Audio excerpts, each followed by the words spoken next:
What do you think, Elon? Hero or villain? The internet's pretty split halfway at the moment. Just the idea that like he could figure out spaceships and not Twitter. Like Twitter isn't like a hard thing. Like, have you ever met someone in tech? Like they're not the best like socializing human beings. Do you know what I mean? Like the fact that they could figure out socializing. Like, have you seen them talk to each other? Like Zuckerberg has to like be reminded to blink, right? Like his eyes dry out. He's I like MMA. I like surfing. Blink. Okay, there you go. Right? It's like.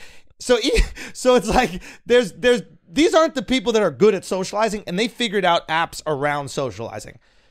Elon can figure out how to just write something and post it. It's not that difficult. So I have no question he's going to figure it out. It's going to be better. They'll have 1 billion users. They'll find out a way to monetize it. It'll be easy. But is he doing it for the right reasons, in your opinion? Yeah. Because that's the question, right? I don't know, but in my opinion, yeah. I would agree. Like it seems. Well, what's the right reasons? I might have a different right reason than you. For me, it would be to because he cares about free speech. It would be to open up communication online. Yes, that's my opinion. I think that's part of it, but I think that there's other parts. What are the parts? I think if you're a billionaire, you need some sort of like news apparatus to protect yourself. Like there's a reason why Bill Gates got MSNBC. The MS is Microsoft NBC. Right? Amazon got the Washington Post. It's like, once you get enough money where people should kill you because you have that much money, you need a newspaper or something to be like, yo, don't kill that guy. You know what I'm saying? Like, that's what all the articles are. It's like, Amazon gives $100 million to this. And it's just like, yo, don't kill me. Is there not a difference between something that's editorial and something that's just a platform, though? Like, Bezos can influence what goes out on the Washington Post a lot more easily than Elon can tell people what to tweet. Yeah, but Elon can also tweet whatever the fuck he wants. And he can also... never get removed. Not only can it never get removed, but he can also remove shit that's said about him that's fake. Right? He could be like, that's fake news. He can't do that from the Washington Post. But they did that fact check thing, didn't they? About I'm not saying he would do this, but he can. There's power. Yes. And all news is on Twitter right now. That's what Twitter is. It's really a news feed, right? So the Washington Post, nobody goes to the Washington Post to read an article. They see the article pop up on Twitter, and then they go to it. So if they're posting fake news about Elon, he could be like, oh, that's fake news. Adios. See you later. They did that thing about, was it pensioners' benefit checks? And it got fact-checked by saying that the reason that pensioners in the US are now getting so much more money is because of inflation, and everything is adjusted for inflation. So the increase was massive, but the increase was based on the fact that inflation is massive. Hilarious. And it was a little window below saying... So they fact-checked it? Yeah, and it put it on the tweet. And it was like, this is why this... And it was within like 2 days of Elon buying Twitter. It was fucking hilarious. I love that. Did you see the new shit that just came out today that the FBI... the ex-counsel to the FBI who was working for Twitter got hold of the Twitter files before they went to Matt Taibbi and the other lady that was part of the Twitter release. And he, it seems, allegedly, has scrubbed the links between the FBI and the Hunter Biden laptop thing, and he's now been fired by Elon. You never stop working for the FBI. You think? Once you're in, you're in? Yeah. I mean, you're more effective being a retired FBI guy. I don't trust retired CIA. I don't trust retired FBI. You think they're going to let you retire with all that information? You know what I mean? It's like, no, that's a lifetime job, man. If they give you information that could shut the whole thing down, you're in for life. And you better know you're in for life.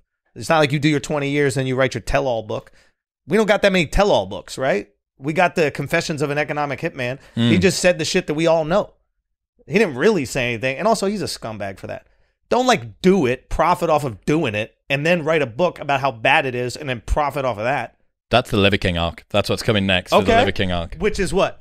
That you go through the villain and then I am now the hero that is coming clean for what it is. About being honest about who I am. Yeah, yeah. And then one of my friends is adamant that his end goal is to become a WWE star.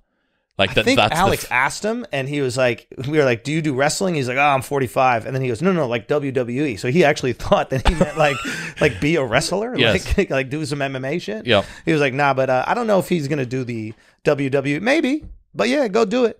And if that was the whole goal, then that would be very deceptive. Yes. I don't think that is. I think that he genuinely... Yeah, I think he genuinely found something that was very helpful to like him and his family, and he shared it and monetized it. And anytime you monetize anything, I'm going to be skeptical. Like anytime there's money associated, I told him, I was like, bro, if you were an accountant and you did this shit, nobody would question it. No one will care because you're not making any money off it. The second you make money off something, there's always a little bit of a... The incentives aren't going to be quite as pure. Right? Yeah. Yeah, man. I mean, this is why Huberman is such a fucking interesting example. He's like, what do you suggest that I take for my Fidogia agrestis or whatever fucking supplement it is? And he just goes, well, I'm not involved with any of these companies, but this is what I think. And it gives you so much faith that what he's saying is genuinely what he believes. Yeah. Because he has no incentive to say otherwise. Like all that guy sells, I think, is maybe like ad-free access and T-shirts. I think he's going to do some supplements, or he already has some supplements. Eventually, he should do. We should look that up. He might even have some now. Well, but he should because we trust him, right? Correct. Yeah, but that's what latent leverage is, right? That's what is that? So imagine that you continue to give and give and give and give to... Oh, and then it's time to... to your audience. And then when they do, they don't feel aggrieved about buying shit from you. 100%. I think that probably worked for me with the special. Like, I had given 100%. away so many fucking hours of stand-up comedy that when I was finally like, yo, I really believe in this thing cost me a lot of money. Can you guys support me? I think there was a lot of people just DM me. They're like, yo, we'd be more than happy to. Thank you. Like, and that was really cool. Because when you start giving away shit for free so much, you expect it to be free in your head, even though it's not free for you to work out. You know, like I put 15 years into this, you know? So it's like, but yeah, that was a cool response. Latent leverage. Latent leverage. Yeah. You just accumulate. Well, I mean, it's Gary V's like jab, jab, jab, right hook philosophy. If you That's also like dating. It's like dinner. There it is. Speaking of dating. Monkeypox. You know what I mean? Yeah, that's equal opportunities.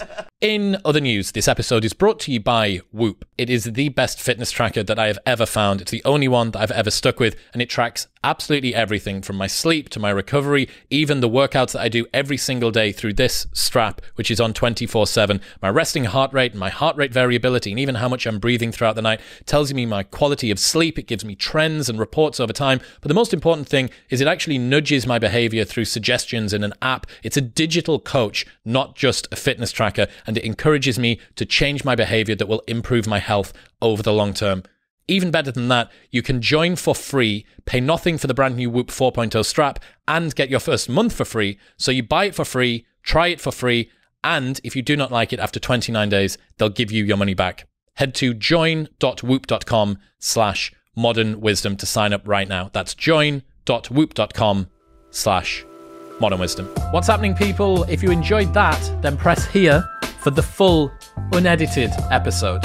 And don't forget to subscribe. Peace.